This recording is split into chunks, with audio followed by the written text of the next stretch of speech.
EAMCET స్ట్రెస్సా? Testonic.ai ని try చేయండి.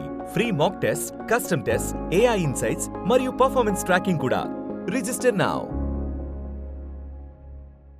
అర్ధరాత్రి ఆడబిడ్డల మీద ఆనాడు జరిగిన దాడి, అమాయక గిరిజన సోదరుల మీద, గిరిజన రైతుల మీద జరిగిన దాడి, కాంగ్రెస్ చేసిన అరాచకం, రేవంత్ రెడ్డి ప్రైవేట్ సైన్యంలాగా పనిచేస్తున్న పోలీసులు చేస్తున్న అరాచకం గురించి స్పష్టంగా ఎన్హెచ్ఆర్సీ నిన్న రిపోర్ట్లో ప్రస్తావించింది. యాక్షన్ తీసుకోమని కూడా చెప్పింది. సాక్షాత్తు రిటైర్డ్ సుప్రీంకోర్టు జడ్జి నాయకత్వం వహించే ఎన్హెచ్ఆర్సీ మానవ హక్కుల కమిషన్ ఇవాళ రేవంత్ రెడ్డి సర్కారును, వారి వ్యవహారాన్ని, జరిగిన పైశాచిక పర్వాన్ని తీవ్ర స్థాయిలో తప్పుబట్టింది. క్షేత్రస్థాయిలో కూడా పర్యటించింది ఎన్హెచ్ఆర్సీ. కేవలం వీళ్ళ రిపోర్ట్ అయినలే వచ్చి అన్ని వాస్తవాలు తెలుసుకున్నారు. అడుగడుగున మానవ హక్కుల ఉల్లంఘన జరిగింది అని కుండబద్దలు కొట్టి మరి స్పష్టంగా చెప్పింది. ఎవరో ఫార్మాస్యూటికల్ కంపెనీ కోసం అల్లుడిదని కొందరు అంటున్నారు. మరి అల్లుడిదో గిల్లుడిదో తెలియదు, కానీ ఎవల కోసమో పేద రైతుల భూములు గుంజుకునే ప్రయత్నాన్ని ఎన్హెచ్ఆర్సీ అభిశంసించింది. ఈ రాష్ట్రానికి ముఖ్యమంత్రిగా మాత్రమే కాదు రేవంత్ రెడ్డి గారు, కొడంగల్ ఎమ్మెల్యేగా ఉన్నాడు. అట్లే రాష్ట్రానికి హోంమంత్రి కూడా ఆయనే. మరి పోలీసులు చేసిన ఈ దౌర్జన్యం ఆయన 3 రకాలుగా బాధ్యత తీసుకోవాలి. స్థానిక ఎమ్మెల్యేగా సిగ్గుపడాలి స్థానిక పోలీసుల దౌర్జన్యానికి. రాష్ట్ర హోంమంత్రిగా నిజంగా సిగ్గు ఇజ్జత్ ఉంటే ముక్కు నేలకు రాయాలి. రాష్ట్ర ముఖ్యమంత్రిగా నీకు సిగ్గుంటే రాజీనామా చేయాలి ఎన్హెచ్ఆర్సీ చెప్పిన తర్వాత. ఇవాళ ఇందులో స్పష్టంగా ఎన్హెచ్ఆర్సీ రిపోర్ట్, ఇది నా కవిత్వం కాదు, ఇది ఎన్హెచ్ఆర్సీ రిపోర్ట్. మరి మీడియా కూడా ఎందుకో గానీ ఇది పెద్దగా రాయలేదు, ఒక్కరు తప్ప పెద్దగా ఎవరు రాయలేదు. అందులో ఎంత స్పష్టంగా చెప్పిండ్రంటే ఎన్హెచ్ఆర్సీ నివేదికలో, నేను కొద్దిగా చదివి వినిపించే ప్రయత్నం చేస్తా. During the spot enquiry, few villagers stated their family members or themselves were allegedly assaulted or molested by police team. మా మీద దాడి జరిగింది, సెక్షువల్ గా హరాస్మెంట్ జరిగింది అని చెప్పి డైరెక్ట్ గా ఎన్హెచ్ఆర్సీ బృందానికి ఇక్కడ ఉండే మా సోదరులు చెప్పినారు. పేరు నేను చెప్పను. ఒక అమ్మాయి 22 ఏళ్లు. She alleged that police had molested with her mother in law during the raid. నన్నే కాదు మా అత్తను కూడా మరి శారీరకంగా ఇబ్బంది పెట్టినారు అని ఒక ఆడబిడ్డ చెప్పిందంటే, నిజంగా ఈ దేశంలో ఏ ఆడ కూతురు అన్న చెప్తుందా నా మీద ఇట్లా అఘాయిత్యానికి పాల్పడ్డరు అని జరగకుండా అబద్ధం చెప్తుందా? మన దేశం ఎటువంటి దేశం? ఆడపిల్లలు ధైర్యంగా ముందుకొచ్చి చెప్తారా ఇసుంటి? అంటే ఎంత దౌర్జన్యంగా, ఎంత దౌర్భాగ్యంగా, ఎంత కిరాతకంగా, ఎంత పాశవికంగా రేవంత్ రెడ్డి ప్రభుత్వం ఉన్నదో దీన్ని బట్టే చెప్పొచ్చు. ఇంకొక అమ్మాయి, షీ అలిజెడ్, పేర్లు నేను కావాలని ఒమిట్ చేస్తున్నా, alleged that police have assaulted her during the raid and she sustained injury on her left thigh. నా ఎడమ తొడ మీద దెబ్బ తాకింది. తొడల మీద కొడతారండి ఆడపిల్లల్ని? ఇదేనా ప్రభుత్వాలు వ్యవహరించాల్సిన పద్ధతి? అట్లాగే the villagers who were arrested at night were beaten up at the police station Parigi and were also threatened not to speak about the beating in front of magistrate. పిచ్చ కొట్టుడు కొట్టడమే కాకుండా అరెస్ట్ చేసి పరిగి పోలీస్ స్టేషన్ లో magistrate ముందు చెప్తే మళ్ళా కొడతాం, మీ ఇంటోళ్ళని తీసుకొచ్చి కొడతాం అని బెదిరించిన మాట వాస్తవం అని చెప్పి ఎన్హెచ్ఆర్సీ చెప్పింది. Villagers were kept in PS Parigi whereas it is not mentioned in GD entry. అంటే ఇల్లీగల్ గా పరిగి పోలీస్ స్టేషన్ లో పెట్టి కొట్టినారు అని చెప్పి అది ఎంట్రీ కూడా లేదు బుక్స్ లో అని చెప్పి కూడా ఎన్హెచ్ఆర్సీ చెప్తున్నది. Many people were neither at the spot nor went to any protest and their land is also not affected due to this project. Yet, police have arrested such people. ఆ రోజు ఆ ఘటన జరిగినప్పుడు అక్కడ లేకపోయినా, భూములు పోకపోయినా, ఆ సంబంధం లేని రైతులను కూడా వీళ్ళు పట్టుకొచ్చినారు, కొట్టినారు అని చెప్పి కూడా ఎన్హెచ్ఆర్సీ చెప్పింది. ఇంకా దారుణంగా కొన్ని మాటలు వారు ప్రస్తావించినారు. They were subjected to physical torture and were threatened not to disclose it before the judicial officer.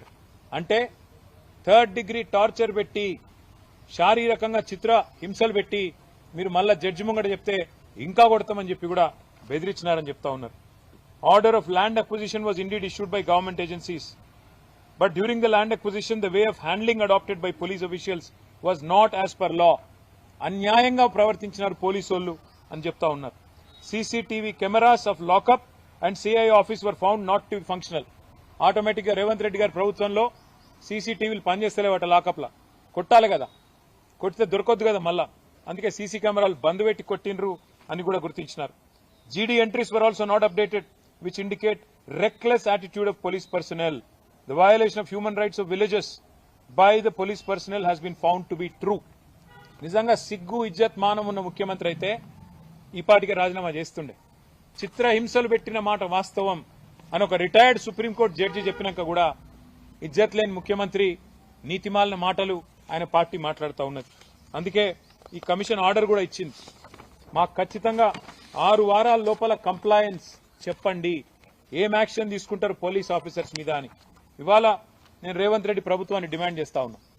A అధికారులైతే police అధికారులు ఎక్స్ట్రాల్ చేసినరో, ఏ అధికారులైతే ఇవాళ ఎన్హెచ్ఆర్సీ చెప్తున్నదో చిత్రహింసలు పెట్టినారు, ఆడపిల్లల మీద అఘాయిత్యానికి పాల్పడ్డారని వాళ్ళని సర్వీస్ నుంచి డిస్మిస్ చేయాలి.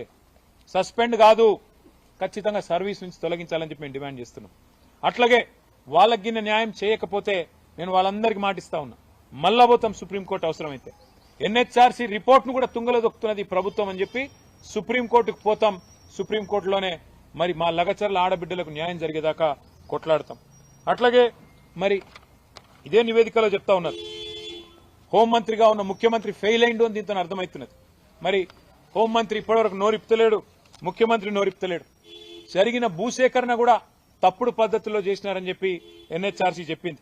చట్ట ప్రకారం కాకుండా పోలీసుల దౌర్జన్యంతో, మానవ హక్కుల ఉల్లంఘనతో ఈ భూసేకరణ జరిగిందని చెప్తా ఉన్నారు.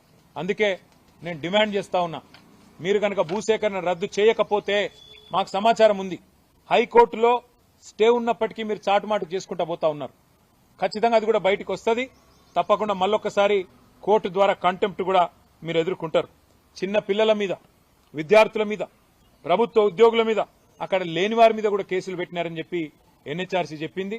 మరి ఇప్పటికైనా మా ఆరోపణలన్నీ వాస్తవాలు, మేము చెప్పిన ప్రతి మాట వాస్తవం అని చెప్పి, బీఆర్ఎస్ చేసిన వాదన వాస్తవం అని చెప్పి ఎన్హెచ్ఆర్సీ ఏదైతే నివేదిక ఇచ్చిందో దానికి నేను ఎన్హెచ్ఆర్సీకి కూడా నేను ధన్యవాదాలు తెలియజేస్తా ఉన్నా. మరి ప్రభుత్వాన్ని నేను కోరుతా ఉన్నా, ముందుకు రండి. నిజంగా రేవంత్ రెడ్డి పాత్ర లేకపోతే, తిరుపతి రెడ్డి పాత్ర లేకపోతే, ఏ పోలీస్ అధికారులు ఓవర్ యాక్షన్ చేసినరో వాళ్ళని వెంటనే సర్వీస్కి వెళ్ళి డిస్మిస్ చేయండి. లేకపోతే మీ పాత్ర ఖచ్చితంగా ఉన్నది, మీరు చెప్తేనే జరిగింది అనుకోవాల్సి వస్తుంది. తప్పకుండా మీరు కనుక చర్య తీసుకోకపోతే 6 వారాల్లో మరి సిఎస్ కు డీజీపీకి ఆదేశం ఇచ్చింది ఎన్హెచ్ఆర్సీ.